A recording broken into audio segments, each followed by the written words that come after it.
see him out there with my good buddy Mike Nye running the SoCal Oval Farters that run most of their races out there at Paris, at the Paris Flat Track, Southern California, right there next to the motocross track. I'm actually going to go out there Saturday night. I'm not announcing, but Brock Nickel, who's also been on my show, is going to be running speedway out there on that killer dirt oval flat track. And, you know, if you guys haven't gotten involved in dirt kart oval track racing, I suggest to do so. It's fairly reasonable cost-wise. And like you guys were just talking about tonight with Scott, he was a great interview. All the racers are willing to come up and help you at these races and help you out. They're competitive on track, sure, but off track in the pits, like you said, they want everybody to do well, and they want more people coming out. And let's get the fans out there to root these guys on, because they put on one heck of a show.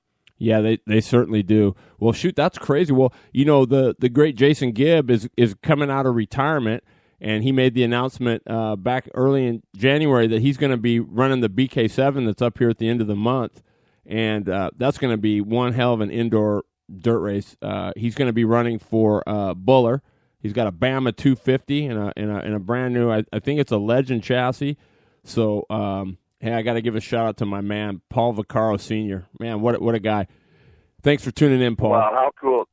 Absolutely. The Gibbs are great. The Gibbs are awesome for the sport, and they're legends. And without people like them, I doubt I'd have a job announcing their exciting racing. Well, you and me both, and I mean, it's just an honor to get to rub elbows with those guys. I know, Jason Gibbs won just about everything there is to win as far as speedway stuff, big speedway stuff back when it was really, really tough. And then, of course, his brother Chris is no slouch behind the wheel either. Yeah, when everybody asks me, what do you like about announcing the dirt oval racing, like I said, for Mike Nye and the SoCal Oval Carters, that's where I usually see the Gibbs out there. And we even do a race out at the Irwindale Event Center, or Industry Event Center, the Grand, they call it. It's where they race speedway at a beautiful facility right there at the City of Industry, SoCal Race. And I say, it's incredible. A guy can have a big lead with one lap to go. That white flag comes out, and I wouldn't put money that guy's going to win it, because a lot of times that guy will spin out of turn 3, and that guy farther back in second, or even the guy farther back in third, might just pull off the victory. It's always exciting finishes in dirt track racing. Yeah, and Chappy, I got to ask you, I mean, in your personal opinion, I mean, we've been doing this, I've been doing this, fortunately, for going on, looks like about 6 years now. And right on West Snow in the house. Have you met the snowman yet, West Snow? I have not met the snowman. The only other snowman that I have come across would be the great Gene Snow, who raced NHRA for years. Yeah, this is West Snow. I love the nickname. Do you nickname these guys? Because I'm known for nicknaming a lot of these young racers, and I love the nicknames. I know. I think it's a fun thing. Yeah, I did a couple. I don't know if I for sure started the snowman, but I've made Ryan Diotti the man he is, because I gave him the name the Hitman, and he was I gave him that up here last year at the BK6, which was one heck of a race. I like it. Yeah, so it's a lot of fun. But where do you see us? Where do you see karting as a whole? I mean, because obviously it's a little bit, you know what I mean? It's in the closet. I mean, it's not like motocross that gets the big stuff. But, do you have any ideas or any thoughts of maybe why karting, we're not getting the big sponsors behind them like Monster and all that stuff? You know what? It's a great question, and maybe not the right marketing people are going about it. I know Troy Adams does a great deal. He's been on my show, and I worked for Troy for the last 6 years, starting my 7th year as the Thursday night track announcer out at Adams Motorsports Park, the legendary Adams, since 1956 out there for Thursday night drift. And he does a heck of a job. Drift is obviously crazy popular. But it's unfortunate that there's so many sanctioning bodies and clubs that seem to be walking on each other. And, there could be a race at this track on the same day as there's 2 other races, within 30 miles at the same track. And that's killing the entries I know it's the cost-wise, it's feasible to do from what I've heard from talking to many of the racers. But yeah, getting the fans in there, I mean, that's a great question. It's just tough, and I would think that in the future you just need to advertise it better. And, you know, a lot of these people do this volunteer work, and they got to spend their own time. Of course, they're working 40 to 60 hours a week, and you have to actually go out, and it's a full-time job to try to go to guys like Bridgestone and Motul and Vega Tires or whoever else, and Monster Energy, Lucas Oil, you know, Mav TV, and try to get these guys involved in the sport. But we just got to keep on plugging. I know that the racing community, as well as everybody else, took a major hit with this economy in California in the recent years.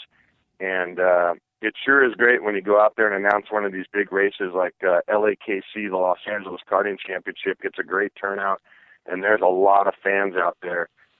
They run 9 dates this year, and I'll be their announcer once again this year.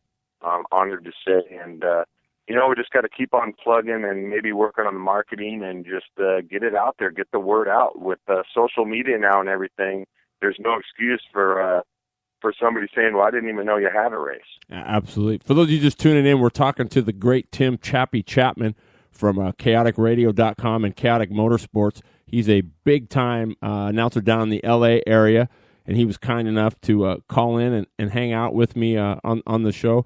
You know, Chappy, I guess the way I see it is, number one, I've been in karting since, you know, 79, when Terry Hager from the great Terry Hager from Hager 4 Products sold me my first go-kart. Awesome. It was a Bug Wasp with a Yamaha straight shaft, you know, the clutch was on backwards and a Mako pipe. I mean, I was in heaven.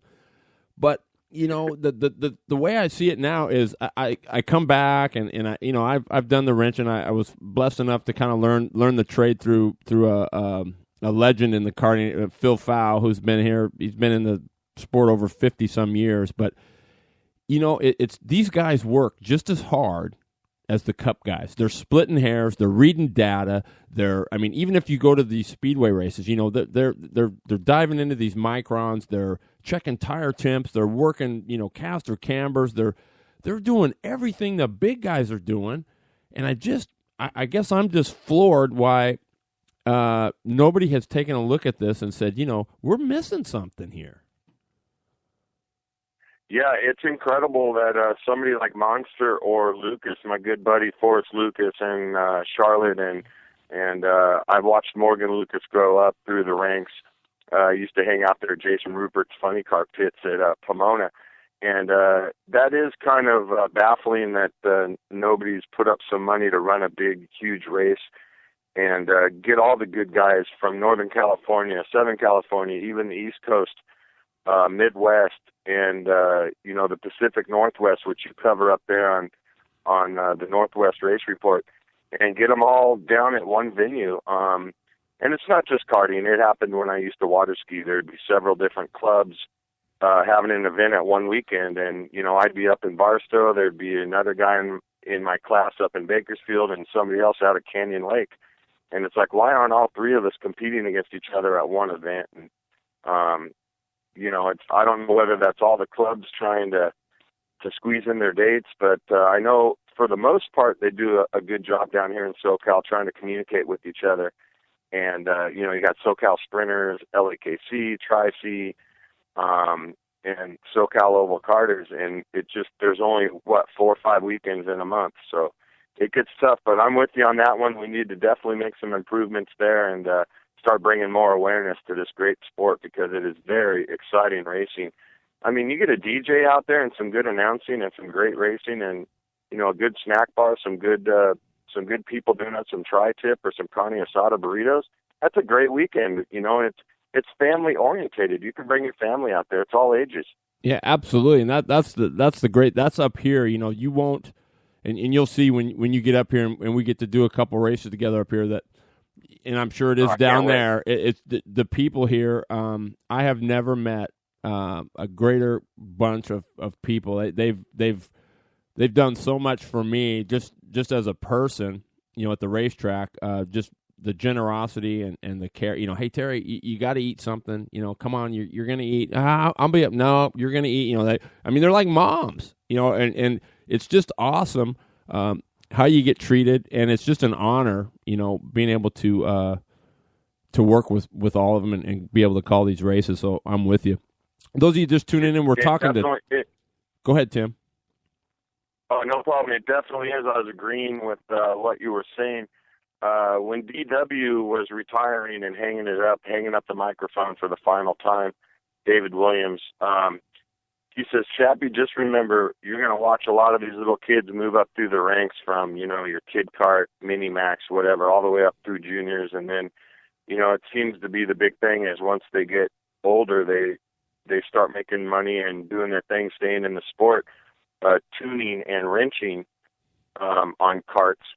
And he said, you're just going to develop a relationship with these kids. And I started the nicknaming thing. And, I didn't really know what he was talking about when he first said it. I just don't think it sunk in. But being a father myself and being out there at the track and now watching several of these racers move up in the ranks, it's I totally understand 100% what he was talking about, and it's great. It's one of the biggest enjoyments and satisfactions I get out of announcing and energizing and educating the fans. Yeah, awesome. Those of you just tuning in, it's getting late. We're running out of time here, but we're with the great Tim Chappy Chapman, who from chaoticradio.com. You need to go to their website and check it out. He's got a very cool website on there, and it's chaoticmotorsports.com. If you want to call into the show, I know maybe you don't have a pin, but I'm going to give it to you anyway. His shows are on Tuesday from 6 to 7, and you can call in, and you can always hit me up or hit Chappy up on Facebook. 909-989-0789 is the number you can call to get in on the show, and he'll be announcing that on the show, I'm sure. So, Chappy, I really appreciate that, Terry, and we're going to pump up your show as well. Guys like us got to stick together. I look forward to working with you in the future. And everybody listen in on Tuesday nights. We talk racing. If it has an engine, we're going to talk about it. Also, tryckarters.com for the California State Karting Championships coming up in 2 weeks. Motorsportsreg.com, reg.com on motorsportsreg.com. Or contact Nathan Thibodeau at flybythebook@yahoo.com.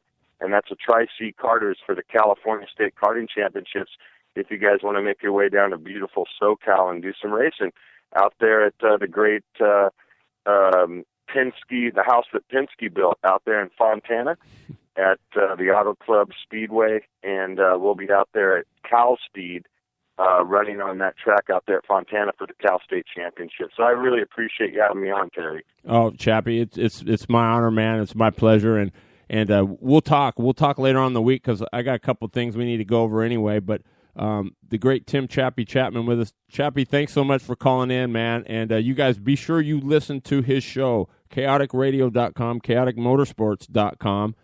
New day, Tuesday from 6 to 7. Chappy, thanks for calling me, buddy.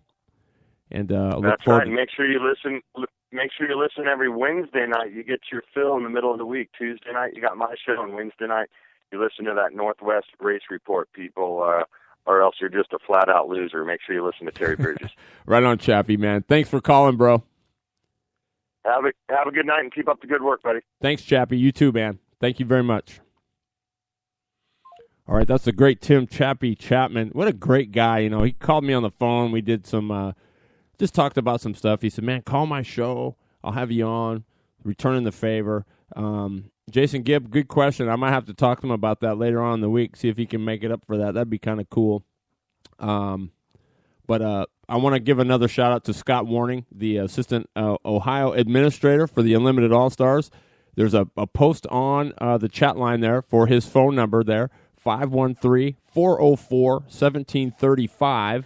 And you can give him a call anytime, he says, and he'll help you out all he can. And I believe him. He's going to give you the straight scoop in the straight poop. There's just no sense. He's not going to lie to you about it. So give Scott a call. Great asset if you're thinking about going back there to the Nationals.